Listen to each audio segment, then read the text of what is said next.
दोस्तों आज की इस वीडियो में हम ये सीखेंगे कि एलिमेंट्स ऑफ एक्शन कौन कौन से हैं और जो अहम एलिमेंट्स ऑफ एक्शन है उनको हम ओ हेनरी की short story the last sleep में देखेंगे।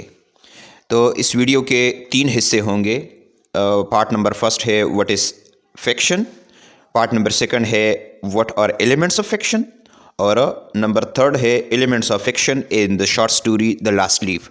तो स्टार्ट करते हैं आज की हमारी वीडियो पार्ट फर्स्ट से। What is meant by fiction, यानी अफसाना किसे कहते हैं। तो अफसाने से मुराद वो अदब है जो हकीकी वाक़यात पर सख्ती से मबनी होने की बजाय तख़य्युल या इमेजिनेशन से तख्लीक किया गया हो, यानी बनाया गया हो। कहने का मतलब ये है कि अफसाने में हकीकत पर मबनी वाक़यात की बजाय मुसन्निफ़ अपनी तख़य्युलात से या इमेजिनेशन से या अपनी सोच से कोई कहानी या वाक़यात बनाता है।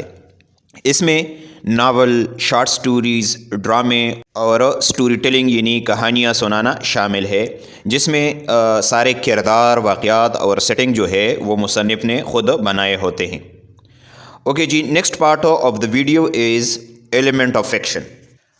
तो एलिमेंट्स ऑफ फिक्शन तो तादाद में ज़्यादा है, जिसमें कुछ के नाम मैं आपके साथ शेयर कर रहा हूँ। इसमें कैरेक्टर है, प्लॉट है, थीम है, सेटिंग है, कॉन्फ्लिक्ट है, क्लाइमेक्स है, एक्सपोजिशन है, एंटागोनिस्ट है, प्रोटैगोनिस्ट है, पॉइंट ऑफ व्यू है, फॉलिंग एक्शन है, रिजोल्यूशन है और टोन वगैरह शामिल है।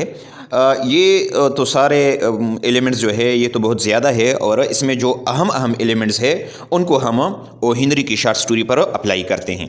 तो इसमें एलिमेंट नंबर फर्स्ट जो है वो है कैरेक्टर, यानी किरदार। कैरेक्टर से मुराद वो अशख़ास या बाज़ औक़ात वो जानवर हो सकते हैं जो कि किसी कहानी के अंदर काम करते हो, तो उसको हम कहते हैं कैरेक्टर। तो short story the last sleep में अहम किरदार जो है वो टोटल 3 हैं, जिसमें सू, जॉन्सी और बेरमैन शामिल है।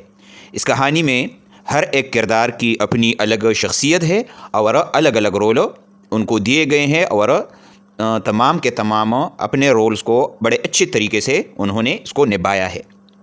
ओके जी, नेक्स्ट जो एलिमेंट है वो है सेटिंग। सेटिंग का मतलब है कि ये इस कहानी का जो एक्शन है या ये जो वाक़यात है कब और कहाँ पर वाक़या हुए हैं। तो जो हमारे पास कहानी है द लास्ट लीफ, इसकी सेटिंग जो है वो न्यूयॉर्क में ग्रीनिच विलेज है, उसमें रखी गई है और जो मौसम है या टाइम है वो मौसम ख़ज़ां है। ठीक है। नेक्स्ट जो एलिमेंट है इम्पॉर्टेंट एलिमेंट वो है प्लॉट। प्लॉट से मुराद वाक़यात की वो तरकीब है जो कहानी बनाती है, यानी इसमें हम मुख्तलिफ़ वाक़यात को इस तरह तरकीब देते हैं जिससे कहानी बन जाती है। तो इसमें ये होता है कि किरदार मुतारिफ़ कराए जाते हैं, सेटिंग के बारे में भी इसी में बताया जाता है, किरदारों को जो दरपेश तनाज़ात है या झगड़े हैं वो भी इसी में शामिल होते हैं और आखिर में उन तनाज़ात का जो हल होता है वो भी प्लाट का ही हिस्सा होता है।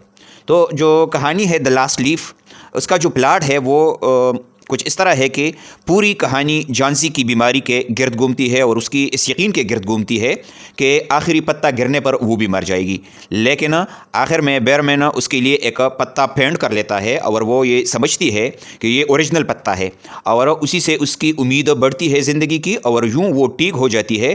तो ये जो प्लाट है ये उसी के साथ ख़त्म हो जाता है और कहानी जो है वो भी ख़त्म हो जाती है। नेक्स्ट जो इम्पॉर्टेंट पॉइंट है वो है कॉन्फ्लिक्ट, यानी तनाज़ा। ये भी हर एक कहानी के अंदर जो है कोई ना कोई तनाज़ा होता है, इसी तरह इस शॉर्ट स्टोरी में भी है। ये तनाज़ा या जो कॉन्फ्लिक्ट है वो जॉन्सी की बीमारी और उसकी रोज़ बरोज़ उम्मीद में कमी की वजह से पैदा होती है। ठीक है, जो कॉन्फ्लिक्ट है वो इसी वजह से पैदा हुआ है। रीडर्स भी टेंशन में होते हैं कि आगे क्या होगा, लेकिन जब बेरमैन जॉन्सी के लिए पत्ता पेंट कर लेता है और वो पत्ता तवक्को के मुताबिक नहीं गिरता, यानी जॉन्सी ये समझती है कि ये पत्ता गिर जाएगा, लेकिन जब वो पत्ता नहीं गिरता तो उससे जॉन्सी की ज़िंदगी की उम्मीद बढ़ जाती है और वो सेहतमंद हो जाती है और इसी तरह ये कॉन्फ्लिक्ट हल हो जाता है। अच्छा जी, नेक्स्ट जो पॉइंट है वो है थीम। थीम का के मानी है मतलब। ये वो अहम पॉइंट है जिसकी वजह से मुसन्निफ़ कोई कहानी लिखता है, यानी कहानी लिखने के लिए एक मकसद का होना, एक मतलब का होना नहायत ज़रूरी होता है और उसी को हम कहते हैं थीम। ठीक है, तो जो द लास्ट लीव है उसके अंदर कई एक थीम्स हो सकते हैं। मसलन اس کو اب دیکھیں، تھیم آف فرینڈشپ ہے ہمارے پاس، یہ اس کہانی کا جو ہے ایک تھیم ہے. اسی طریقے سے سیکریفائس ہے، ہوپ ہے اور پاور آف آرٹ ہے. یہ وہ کچھ نمایاں تھیمز ہے جو کہ اس پلے کے اندر آپ دیکھ سکتے ہیں. اچھا جی، نیکسٹ اہم پوائنٹ ہے پوائنٹ آف ویو، یعنی نقطۂ نظر. اس کا مطلب ہے کہ کہانی کو کس پس منظر میں بیان کیا گیا ہے. تو کہانی دا لاسٹ لیپ کا جو پوائنٹ آف ویو ہے وہ ہے تھرڈ پرسن اومنیشینٹ.